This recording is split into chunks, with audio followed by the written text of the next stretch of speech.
Yes, what's coming next then? We have talked about lessons learned, we have talked about user experience, we have seen the very nice implementations of this pod train, and actually I will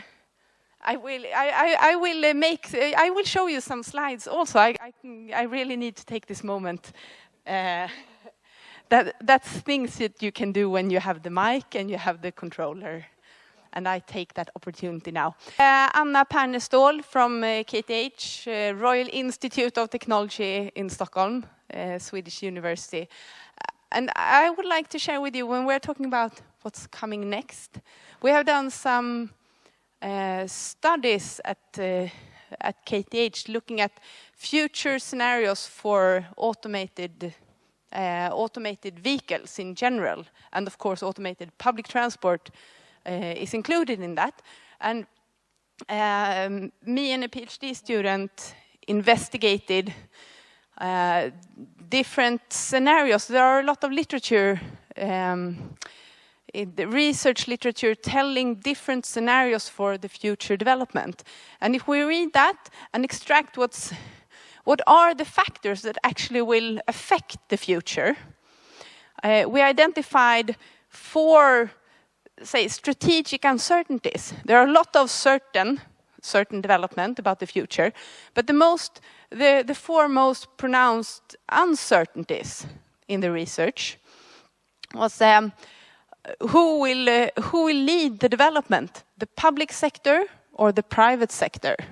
Who will lead the development? That will make 2 different types of futures. In the next one, how will the policies be for driverless vehicles? Will they be supportive or will they be restrictive? The sharing economy. Do we still want to be on our own, in our own houses, in our own gardens, in our own vehicles, or will we really buy in the new sharing economy? We see signs of both. But how this ends up will also, of course, affect the future. The technology development. Will there actually be fully self-driving vehicles on the streets in 2021? Or will there never be fully self-driving vehicles on the streets? Because it was too difficult. We are most often kind of tech, at least the engineers that I represent here are kind of tech positive. But it is also very tricky to reach fully self-driving vehicles. So I would also like to share with you, this was the results from studying global research literature on what are the main uncertainties affecting the future.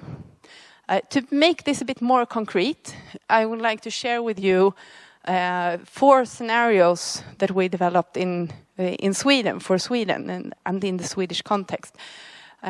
We invited more than 25 different organizations, had more than 40 experts involved in the research. And we identified 2 main uncertainties, and we did this before we looked at the 4 general ones. So this came from the Swedish experts from the transportation industry. Who will lead the development, and will there be a breakthrough of the sharing economy? And if we cross those 2, we get 4 different scenarios. On the one hand, cocooning. Cocooning means integrity, stay with your own, don't share too much, no breakthrough of the sharing economy.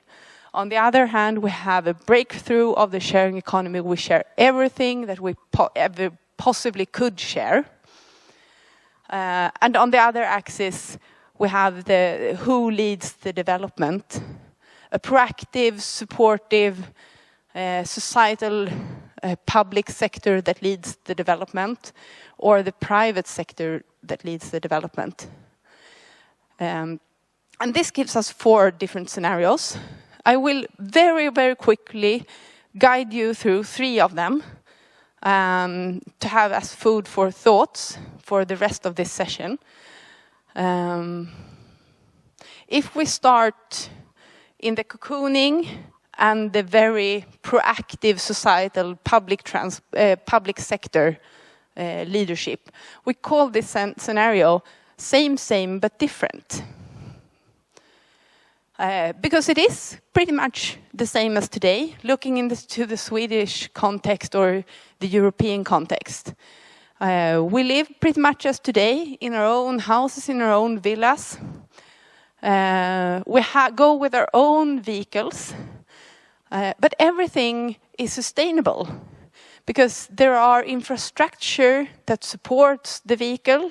There are charging stations, there are solar panels, there are electric roads. So everything is, it's very easy to do the right and sustainable choice. Lätt att göra rätt, as we express it in Swedish. If I was a business in this scenario, I would put my money into building small electric private vehicles that were self-driving, for example, on highways or on dedicated infrastructure. Because we do have supportive infrastructure here for those private vehicles. It is sustainable, it's quiet. The countryside, it's easy to live on the countryside because you can use your own private vehicle that is self-driving on the main roads. Same, but all the differences. So then if we jump over to the breakthrough of the sharing economy, we call this scenario shared is the new black. And with that we mean, yes, shared is the new black, as shared is the new black. But also shared is the new black, as you can choose whatever color you want as long as you choose black. Because this is true here. We have a super good collective public transport system. On dedicated infrastructure, you see the blue lines, you see the purple system that works perfectly together. Big vehicles, small vehicles.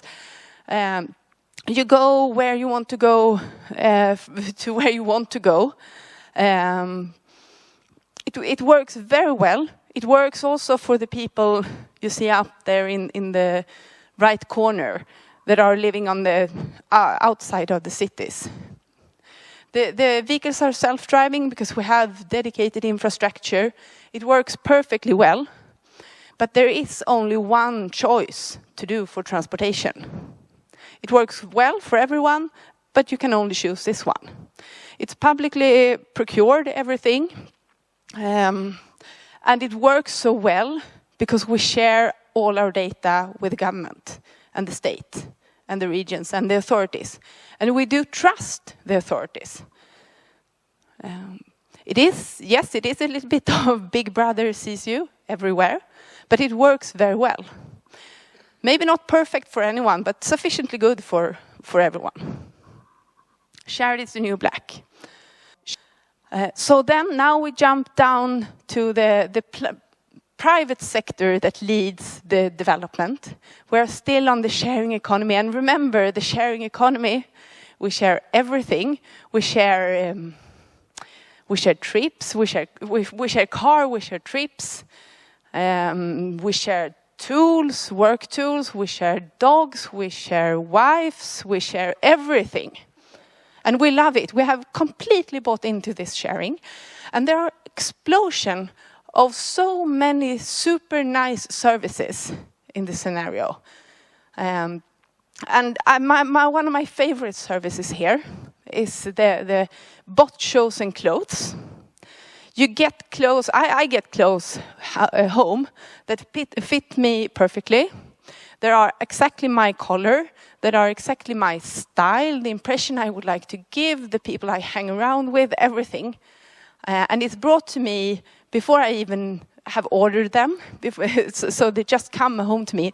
Everything is based on data about me. It's super nice. I don't have to choose anymore, but I get my style just by sharing my data. Wonderful. And we do, the price for all those excellent services is that we share our data with the companies. But we do get so many good services back. It is maybe a bit scary, and in particular it's very nice for the people living in the cities, but it's not so fun for the people up in the left corner there on the countryside, still waiting for the bus. Because public transport, I lost the English word, but public transport was closed down some years ago because there were no passengers anymore. Everyone used the private shared services because they were so good and they were so integrated with the restaurant visits and all the other things that we would like to do. What you need is what you get, and you get it before you even know that you need it. Those are three scenarios. There is one more, the business as usual scenario. You can read about that in a report that we have, or I can tell you more about that one. Of course, all those 4 scenarios it will not be one of the scenarios. It will be a mix of the different scenarios. But I think the most important point here is that we decide now which future we want to have. And which future you want to have depends probably on who you are, which organization you work for, etc. But the decisions that we make now actually decides the future. So, yes, with that said, I would love to hand over to the first speaker today.